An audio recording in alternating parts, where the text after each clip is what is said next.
with a melody. Tosobola kwerwanira nga tolina amaanyi ga Mwoyo Mutukuvu. Katonda afuka amafuta ku bantu. Walemererwa oyo yagamba nti walemererwa alimba. Mukama amaze okutugamba nti not by might, not by power, but by my spirit, say the Lord. Surround me with soul. Holy Spirit moment. Holy Spirit moment, and I'm going to be with you all the time together early every Sunday.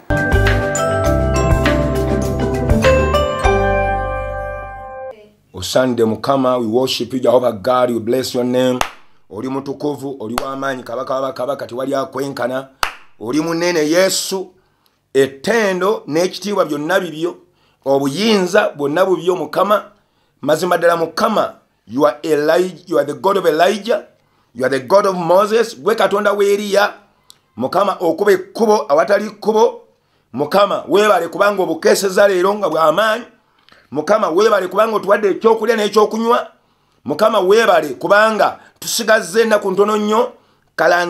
Kantini Mukama egenda kuggwako. Twali tumanyi kintu kizibu nnyo ne Mukama obadde mwesigwa. Mazima ddala tuze mu maaso g'okukwebaza. Ffe baani Mukama abajulira erinnya lyo ne tugamba Mukama tukyali balamu. Mukama obadde mwesigwa, kabaka abakabaka. Weebale Yesu, amiina. Twebaza Mukama mwenna abaze mu service olunaku lwa leero. Hallelujah. I can see many of you in the church. Mukama b'omukisa ogw'amaanyi. Oh my God. This is amazing. Hallelujah. Church yonna ejjudde. Cathedral everywhere. Twebaza Mukama olw'amasefulya gammwe genda aba Mukama gawadde omukisa. Wali tomanyi nti wano ogenda kutuukawo era ng'olowooza ekintu kijja kuba kikututte naye abadde Mukama gamba nti abadde Mukama. Mazima ddala kambabuulye Mukama akola ebyewuunyisa mu mannya ag'Omwoyo Omutukuvu. Katonda asanyusa, Mukama awonya, Mukama asumulula, Mukama akakkanya ebigulumidde n'abissa wansi. Era nkwebaza mukyala gwe ne musajja gwe okubanga mujja mu service eno ey'okumakya. Holy Spirit moment, twebaza Mukama nti olwaleero atatuwadde olunaku olulala. Grace Kabuyige manya gange, oyinza okumpita Daddy Grace, eri ewakaje tukole efujjo ne mukyala nga ampita King nange mwita Queen. Abatumidde nnyo, Queen abatumidde era mulimu agukola ndowooza ogulaba. Lumungena kubabuulirako wano kuyamaka tugenda kuba tubuulya ne Queen about Proverbs chapter 31 eri omukyala. Twebaza Mukama, tubadde tulaba ku TV ebintu binnyebale bigenda mu maaso, ebintu ebadde birumbya amaka, abantu balwana, abasajja abakitamiddwa abakyala n'abakyala bitamiddwa abakyala. Ne kambabuulye amaka mu seven mountains of influence. Amaka ye unity esookera ddala mu nsi yonna.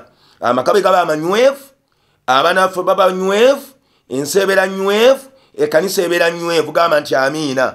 Haleluya. Sunday yayita nabadde mbagamba ng'ennaku z'omwezi 27 omwezi ogwokusatu Mukama yogera naffe n'atulaga number 90 days na Mukama n'atugamba mu nnaku 9 Mukama agenda kukola ekintu mu kiseera agenda kyewuunya. Mukama agenda tuyimusa, Mukama agenda kukola ebyamaanyi. Abamu gume Grace wali tomanyi ne nange mukono virus muno Mukama mansuliddeko ekintu era kambabulye Mukama ali mukwanyisa mikono. Waliwo Mukama abantu bagenda okugo agenda bai. Waliwo abantu abali wano ogenda kuvaamu nga business egenze waggulu. Waliwo abantu abandaba kusomero gogenda okulembera abaana mu abasoma. Waliwo abantu abandaba ennimiro zo z'olimye Mukama kubanga nabadde ntambula nendaba amalimiro abantu gwe balimye kati agali gatalimiddwa luli. Katonda agenda economy ya Uganda ekomyewo, nyina amawulire amalungi. Tugenda kweyagalya mu nsi yaffe leka never before. Haleluya. Naffe tulina obujulizi eri ekaya bw'ente zizaala. Waliwo ente yaffe yazaala last week. It's amazing. Nali simanyi mbwene ente tuuse n'okuzaala. Embuzi yazaala, ente n'ezaala. Basimye enzizi bazituuseeko. Ate ffe coronavirus etuyambye nnyo. Engeri lockdown omukulembeze agenda n'agamba wenkusibidde tovaawo. Kati agenda okusiba bayinginiya nga badde bagenda kutuddukako bagende ewaabwe. Mumanye ekyabaawo. N'agamba nti buli muntu yenna okoma leero. Ate teri atambula ne bodaboda zokoma saa 8. Kati ate bayinginiya bali ku ground. N'atusomera ekyawandiikibwa n'atwewunyisa. N'atugamba okujjako ayina materials abakozi basulaawo. Ne ngamba kya okigambire nnyo okiziikire Museveni obeeho. Ne ngamba ke kakubeho. Mukama waffe baziwe. Kakati mu kukkiriza okw'amaanyi kambabuulire. Ne ngamba inginiya waffe Ben asima amazzi. Nga Ben twetaaga amazzi wano naye engeri gye mutalina gye mukola alupereeta mutandika okusima amazzi. Ne tusiba n'abaana Easter erimwe namwe gimanyi Easter yali yawaka mu kanisa yawaka ne tusiba ennaku 3. Good Friday, Good Saturday, Good Sunday. oba gyeri. Haleluya. Ne tugamba Mukama amazzi beni gasoma Mukama agasembeze. Twebaza Mukama mu coronavirus eno amazzi twagatuuse. Haleluya. Era Grace College kati amazzi tuyina gaffe ga Mukama gavira ddala direct from the source. Eyo bagita eri wansi Mukama gye yagakola. Haleluya. Mwana nga amazzi bagatuukako, ente zizadde, embuzi zizadde, sekoko zaffe zazaala obwana 30 bonna ne bufa. Haleluya, bwafa buloolo. Naye nebaza Mukama olw'okufa kw'obuloolo kw'obusekoko. Kubanga nali nkaaba buseko olina mbuza bwafudde ekinga ndowooza mizimu nangamba nti abuloolo kati n'olw'ensonga emessage ngene okuwulira olwali is amazing. Naawe olina obujulizi waliwo abafunye embuto muleeta abaana mu kindergarten ne mu Sunday school olubuto terulina muta era tojjaamu olubuto. Nawulidde omuntu omu ayogera emizimu nga gyamugudeko ne gigamba unwanted pregnancy. Ani yakugamba mu maaso ga Mukama aliyo unwanted pregnancy? Haleluya. What can happen to you? Bw'oyagadde omwami olina okuzaala sanyuka nti wafunye olubuto abantu banoonya abaana tebabalina.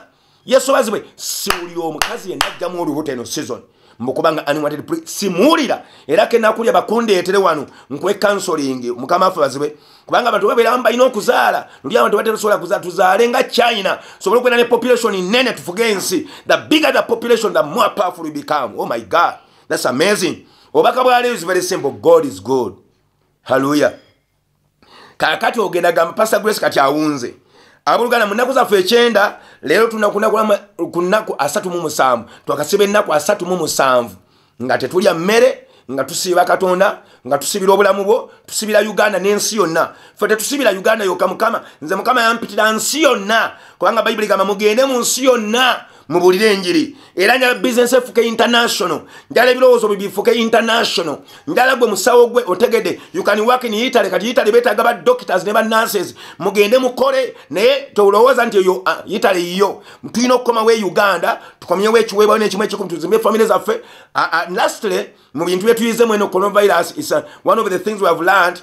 Era ku Sunday jange nababuuza ngenda kubanga mbasoma wano ogenda tuwandikira oyizeewo kitugenda kusoma ngenda kubuuza oyagala tubisome ku TV. Era tugenda nyina sambo y'abantu 3 bikiri oyize mu coronavirus n'ekyembize ekimu buli muntu yenna alongoose gy'asula. Haleluya. Gwe gy'osula wakulusanyusiza nze bansibira kayabwe ab'Oluganda gye nva ne nzija ku TV okubuulira naye bansibira ku farm naye nnimye omusiri gw'emmwanyi tulimye ebitooke abaana nkoze nabo buli batamanyi mu Daddy Grace agoba mizimu bamanyi n'okulima ekiri ekaya bwe nyumba bansibira mu nyumba nga timulina nasola kubanga tebatuwanga amasanyalaze bannanga bagaba amasanyalaze abantu beebukasa mutuwa amasanyalaze tugeetaaga kituntu mwamwerabira tetulina amasanyalaze tukosa sola bwenkuba bwetonya tezikola Mukama afazibwe kakati ffe kaya bwe Mukama byatukoledde bwe tuyizeemu enyumba ebadde teri mu masanyalaze era katulina amasanyalaze naffe tulaba ku TV longos ab'Oluganda mu byonna byokola Kampala si wammwe ddayo mu kyalo olongoose ndowooza otegedde wagenda kusibira wantu wotasobola kubeera gamba nti amiina. Nawe obwaka bwaleo bugamba God is good gamba God is good mwenna muleka ne mu nyumba yamugamba God is good. Haleluya. Kati ogenda kuŋŋamba ne Daddy Grace ogamba otya God is good mwene embeera gye tuyitamu kankubuulire Bayibuli gamba mu buli mbeera yonna twebaze Katonda tusanyukire Katonda. Bayibuli kyeva egamba be anxious for nothing but in everything in prayer and supplication mbu teweeralikiranga kintu kyonna naye mu kusaba ne mu kusanyuka ne mu kwebaza ebyetaago byaffe manyuka eri Katonda gamba nti amiina. Haleluya. Kakati last Sunday nali mmaliriza ng'abantu bagamba Pastor Grace tutisiza nnyo obigenda okubaawo kati nina ekibuuzo ekigamba leero who will survive in the coming world economic shake-up. Ani agenda okuwona mu kino ekibambuli ekiriwo ku disasters zetuwulidde mu nsi yonna ani agenda okuwona? Waliwo anaawona? Yes, tugenda kuwona. Ate kambabule we have entering days of joy. Tuyingidde ebiro bya Katonda byagenda okweraga nga bweteeragangako. Yesu bazibwe.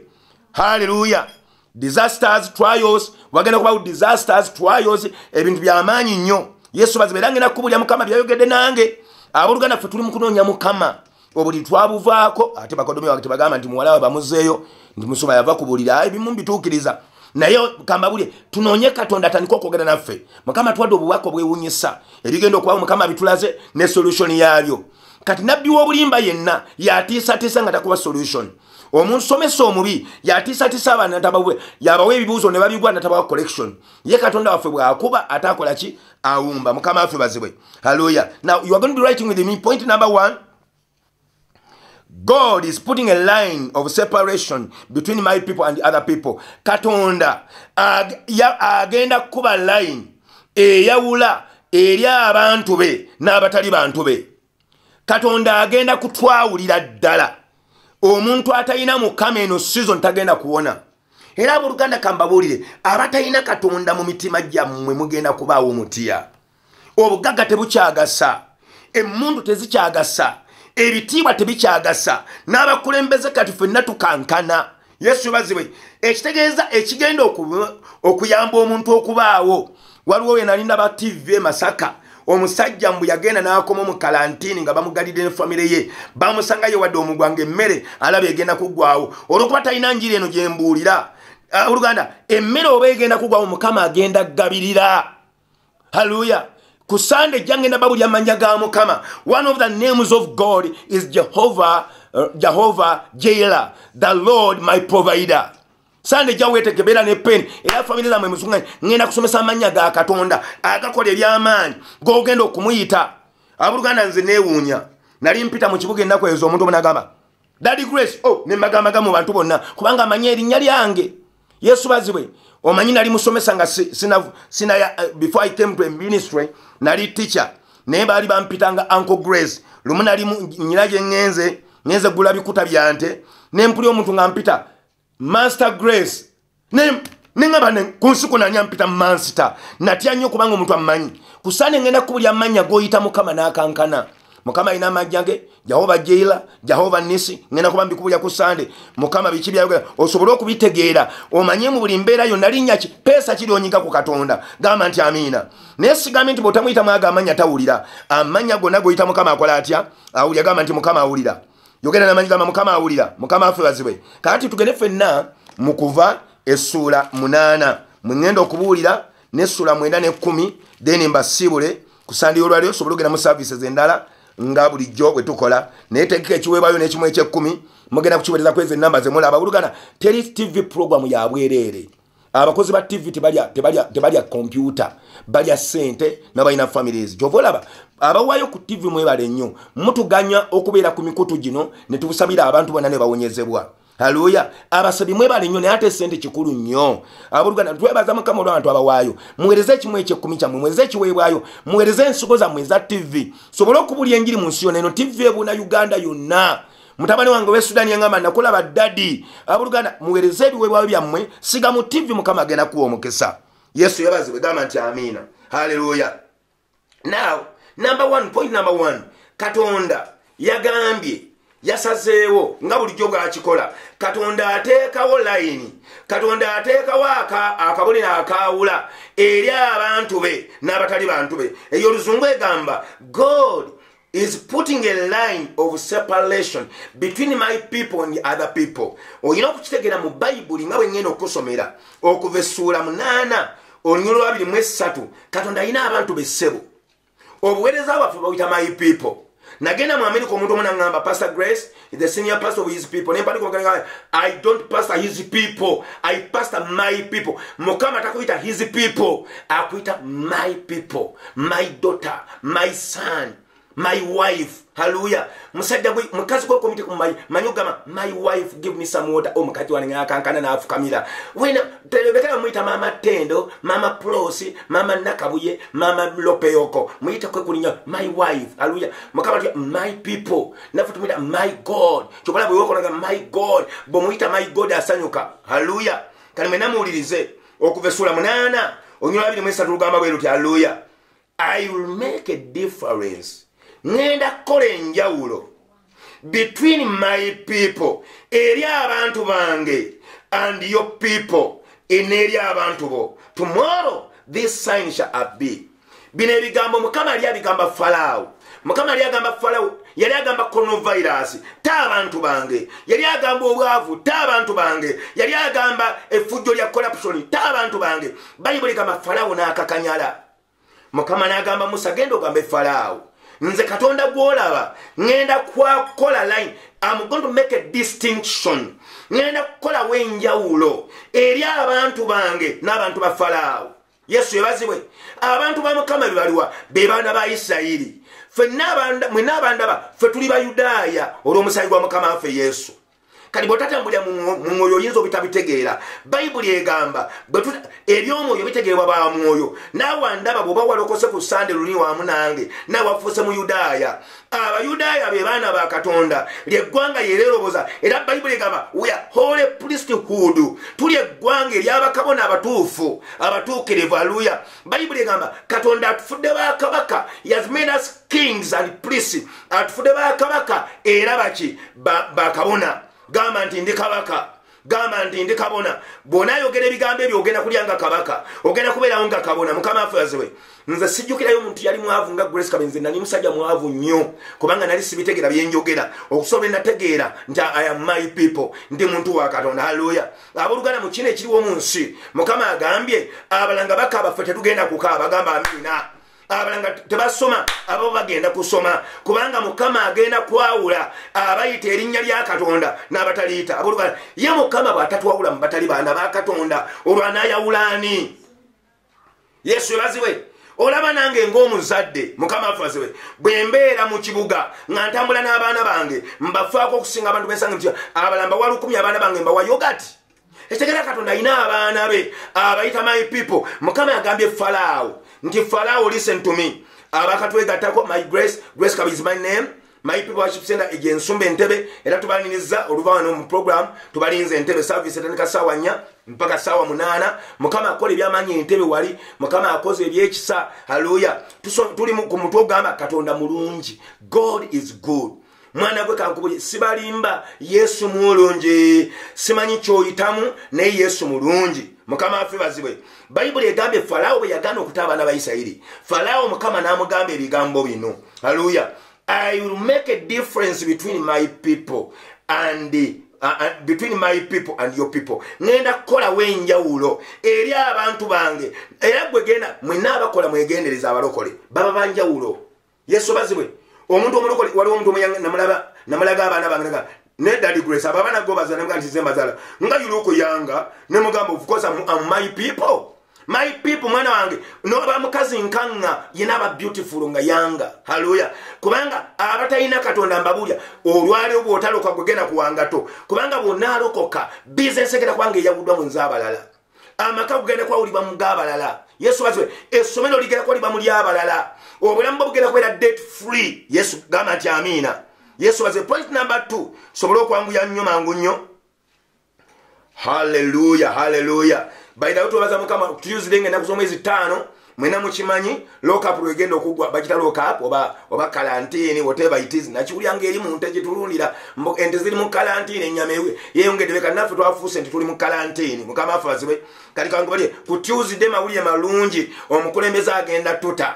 Haleluya. Buli muntu agenda kutandika okutambula naye tulina okubaako be tuyize. Nolwe ensonga Tuesdays ennaku zoma zigenda kwala 5 tubaza Mukama kali ngenda kwankubulya nga tonnagenda karantini nga batutadde kyekigenda okwakola mu bo. Mukama afazibwe kali ngamba point number 2 is very amazing. Haleluya. Katonda bino byayagala tutegeere. Haleluya. Nabadde mbuuza Mukama yadangamba ne Grace esaala abantu babaze banzibulira nengamba Mukama nange simanyi kubanga buli mutu yenna ali mu kusaba mu nsi yenna nangamba ebigambo bino nti Grace omuntu yenna atasonywa siwulya saala ze.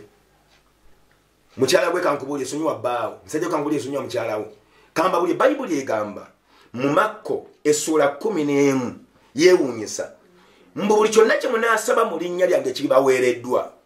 Buli kye munaasaba nga mukkiriza kikoze kitya mbu naye bw'onaayimirira okusaba n'ojjukira nga ku mutima kwo olina omuntu gw'otasonyiwanga sooka omusonyiwe kitaawe ali mugula alyoka akola atya.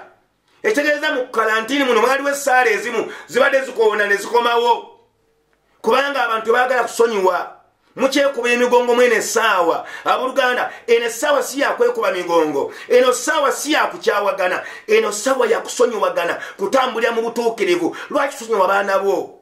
Lwaki tusonyiwa mukyala wo? Kino si kyenza okubuulira kino. Mukama yaŋŋambye genda obagambe essaala zempulira ez'omuntu asonyiwa. Forgiveness is one of the keys that brings the grace of God. Yesu bazibwe era lumungenda babuulira nali mbibuulya abaana bange Mukama ayogera nange waliwo abantu bamirundi ebiri mu nsi yonna waliwo abalokole n'abatali balokole naye kamba buli abantu bamirundi ebiri waliwo bayita justice Christians abalokole erinnyo ligatwa linnyo and Grace Christians n'abalokola batambulira mu kisa oba nkubanja genda haleluya just kitegeeza kooti omukusomeza bakutemeko omukono kubanga nawe wantemyeko haleluya wayenda nange ngenda kwenda nkusasule tit for tat is a fair play. Those are stupid proverbs. Tit for tat is a fair play. Namunagan Yesu Bible egamba yatufirira nasasula ebibi byaffe nga tetusaanira nze kubiye nina salimire mu maaso go era lwo omuntu omu yali agamba twebaza Mukama Uganda yabatuukirevu ensendala zifa ffe twesimye tuli batuukirevu nnyo yourself righteous kankubuulire singa Mukama yaleta coronavirus Uganda yali soso okufa kubanga abonoonyi bajjudde mu Uganda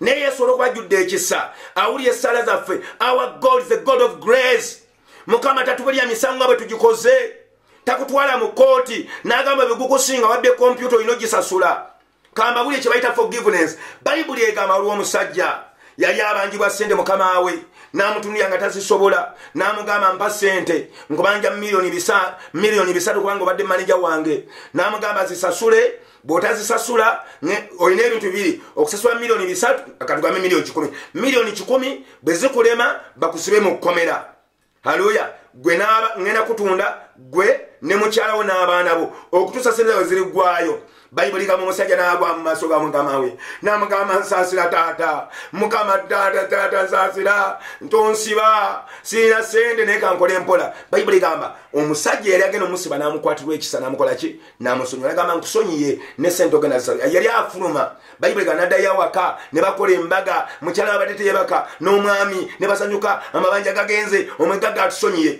baba bakyali waka basanyuka kanyandekwe nga yamubanja siringi mitwalo 10 najja ku pate daga kanyanduke mpase neza mitwalo 10 kanyanduke lwazo otasimba kutwala mu komera na mutwala mu koti na mutwala mu kamera ekitaya na musibiza eruzira kubanga mbanye mitwalo 10 ngenga bamusonyize seremeka miliyoni 10 Bible ligamba omugaga ne bamubuulira ti omusajja gwasonyiye miliyoni 10 akuta omusajja emitwalo 10 n'amukola ki n'amusibisa n'agamba bamuleete n'amukwate n'amugamba nawe malakonsasula zange haleluya Yesu n'atugamba nti bwe kitone kitanga ali mu ggulu bwe mutasonyiwa abantu bali bwe mubanja nga ye babasonyiwa namwe temugenda kusonyibwa abuluganda no message nkulu nnyo mu kino ekigenda okujja abantu bonna abasonyiwa tutambuleko mu kisa kya Mukama omuntu tosobola kumusasula yakusasula tosobola kuyenda olw'okuba bawo yayenda haleluya tosobola kunziba olw'okuba nakubba tosobola kunsasula bubi olw'okuba nakuweerera nze nnyo okuzimbira ennyumba gwani yagamba eggwanga lya mwenge ligattwa mwenge kubanga gwampeerera nze amaka gange ngaleke nze nzimba ennyumba yo gwe bawo yali luddawa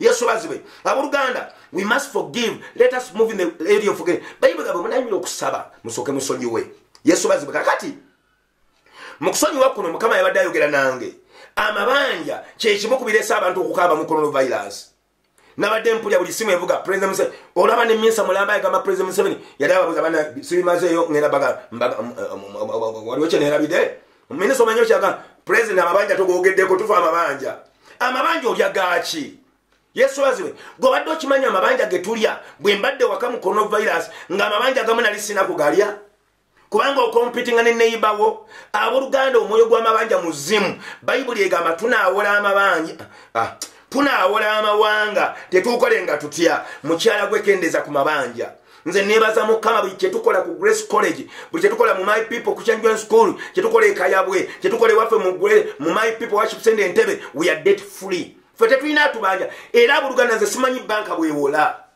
sikunyiiza nze simanyi banka bwewola kubanga bw'olina slogan mukwano gwange gye yaŋŋamba omutasobola gaggawala nga talina mabanja aniya kwamuze kale mbuulira mmanja nze Yesu bazibwe bandaze ne kadi mwaliwo kadi ya banka bwe weola ne banka oba bagiyitaani sigimanyi na girinnya abooluganda omwoyo gw'amabanja gukendeere tandika bizinesi ekulu ne Katonda amabanja gagenda kusaanyaawo obadde oyabise mu coronavirus awaka ng'amabanja gakuli bubi era ogamba singa Museveni tatuta ebbanja balisazeewo ani agenda oddisazaamu Yesu baziwe amabanja gakendeere tukoleko kye tusaanya kusaanya ngenda babuulira Mukama yayogere nange obubaka obunewunyisa babuyita contentment omuntu era gutamatira nakyolina ogenda kuwolera sente oyambale enesaatu gyolaba nagijja Nigeria katuyagala okugigula eri mu sente empitirivu nnyo kubanga ojja kuba mabanja gabwerere mulekerawo kompitinga Yesu bazibe ekyokubiri let us work on the land abooluganda ettaka bugagga emmere bugagga mu nnaku zino tukitegedde nti omuntu ayina emmere yasinga obugagga naye twaleka ebibanja byaffe mu kyalo,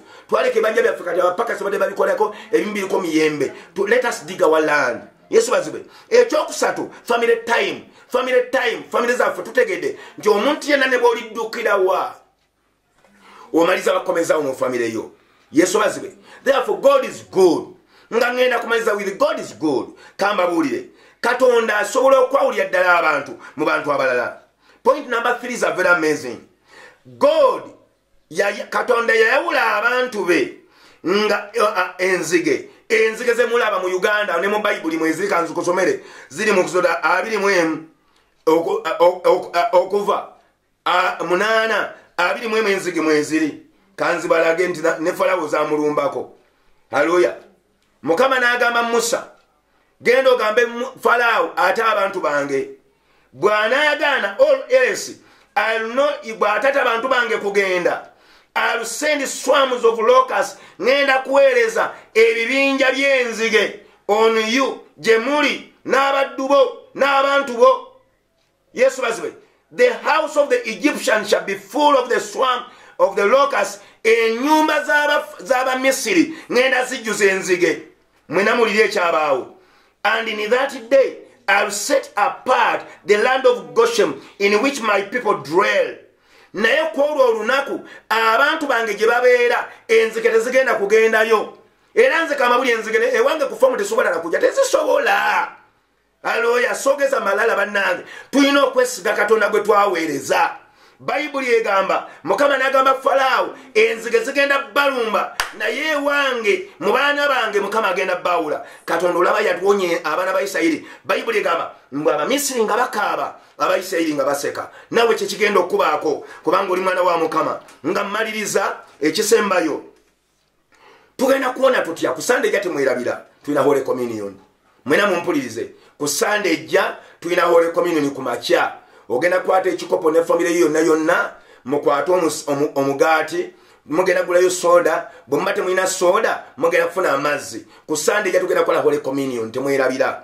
Katubanga Holy Communion omusaayi gwa Yesu kye kintu ekisembayo okunya abantu calamities n'obubi.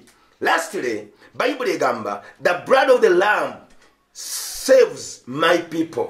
Omusaayi gw'endiga gwe gwonya abantu ba Katonda. Era ku Sunday ejja tugenda kunywa omusaayi n'omubiri gwa Mukama waffe Yesu. Be ready next Sunday. Hallelujah. Exodus essula 12 gye maliza nayo mbalaga omusaayi. Hallelujah. Essula ya 12 twanguye olunyirwa 12 n'olwe 13 Bible egamba bweti. Now the blood shall be a sign. Omusaayi gugenda kubeera akabonero gye muli n'ennyumba yammwe. And when I see the blood, bwe nalaba omusaayi I'll pass over you. Ngenda kubayitako. Hallelujah. And the plague shall not be on you to destroy you. Era ekibambulira mwe tekigenda kubajjira kubatta. And when the land of the Egypt is striked. Hallelujah. Kali abulugana mukuva tulabanga Mukama agamba Musa Farawo byonna abiganye kati ndeeta mwana gwa ndiga. Gwe musaayi gwe tugenda kusembera ku Sunday. Ku Sunday tulina Holy Communion. Njala kubayita mwenna next Sunday. Mutekeke ebikopo byammwe nga family tugenda kusembera ffenna. Mugenda kulaba Mukama kyagenda okukola. Hallelujah. The blood saves. Omusaayi gw'endiga guwonya. Omusaayi gw'endiga gukola. Omusaayi gw'endiga gutaasa. Omusaayi gw'endiga gujjawo ebizibu. Omusaayi gw'endiga gukomyawo amakane gakuŋŋaana. Omusaayi gw'endiga gutunaazaako ebyo byonna. Ku Sunday tugenda kukola Communion nkambabulye.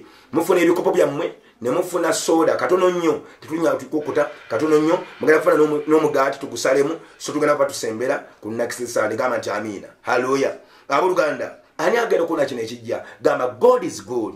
Mukama agenda kutwawula mu bantu abalala. Abalanga bakaaba tugenda kukaaba. Abalanga balemeddwa tugenda kulemererwa. Abalanga basinda tugenda kusinda. Nangira omusajja muli, nangira okubotola, gamba ngenda kubotola. Nangira amawuli amalungi, nangira essanyu lya Katonda. Muvubuka gwe kosi gyoyagala Mukama amaze okugikuwa. Musajja gwa abaana bagenda kuwangula. Mukama nkwebaza olw'abaana bonna abadde batulaba. Ne family zonna ze tusaba nazo buli ku makya. Mukama bakolere eby'amaanyi. Family ye talina mmere Mukama ziwe emmere. Mukama you are the God who can separate. Osobola okutwawula abantu mu bantu abalala. Yawula Isirayiri n'abantu obwawula. Amabuli mwena abandaba. Ezo simu ze mulaba ku screen simu za kiweebwayo. zimu za prayer request abagala okubasabira kuba oluva ku studio kuba kuliko emu ya MTN yo togikubako ya WhatsApp zokka tulabye mukama ng'akola ebyamaanyi tulina obujulizi obukwatikako twebaza mukama olw'omukyala Katonda mukyala nkona Joani tukussaamu ekitiibwa patina waffe ku TV wano yazadde omwana mulenzi haleluya era bamutumye erinnya linjo babuli abamuta Elijah John tukwagala nnyo abadde ku program kuno era kwe yafunira olubuto mukama nakola ebyamaanyi abantu balina obujulizi naye the greatest testimony is salvation agala okuloka damindo gamba Yesu olwaleero nkukkiriza okubeera omulokozi w'omulamu wange olwaleero ndokose gamba nti amiina alokose funa ekyacha kuliranye gye basoma bayibuli nawe gye bakugamba nti naawe oli muweereza wa mukama ekkanisa etakugamba nti oli muweereza giddukemu. We are all ministers in the kingdom of God. Hallelujah. Abuluganda kamba bulye my people sangibwa Ntebe olinya motoka z'Entebe n'oviramu ku meme stage n'ogamba ababoda muntwale ku my people worship center oba wa Daddy Grace abalina abaana aba baby class mpaka ku senior 6 Kayabwe Grace College lesomero lisinga mu Uganda ne primary muleta abaana ati tulina crusade y'amaanyi mwena mukimanyi crusade yafe genda kudako Yesoloti egera kuba y'amaanyi 31st December enguudo zonna zaggaliddwa no coronavirus oba kiki mwena mujje Entebe oba olina coronavirus nga wamuwona jangu owa obujulizi Entebe enguudo zonna ku 31st December ekisawe ky'Entebe kigenda kujjula bwekiti. Hallelujah. Twamaze okwetegeka mukama byagenda okukola ebyamaanyi. Hallelujah.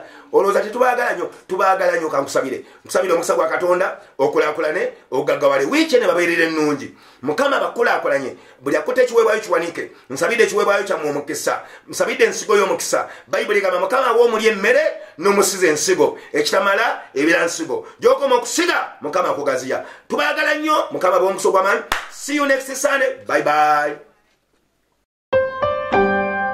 You unravel me with a melody. Tosobola kwerwanira nga tolina amaanyi ga Mwoyo Mutukuvu. Katonda afuka amafuta ku bantu. Walemererwa oyo yagamba nti walemererwa alimba. Mukama amaze okutugamba nti not by might, not by power, but by my spirit, say the Lord. Surround me with soul. Holy Spirit moment, and I'm going to be with you all the time together every Sunday.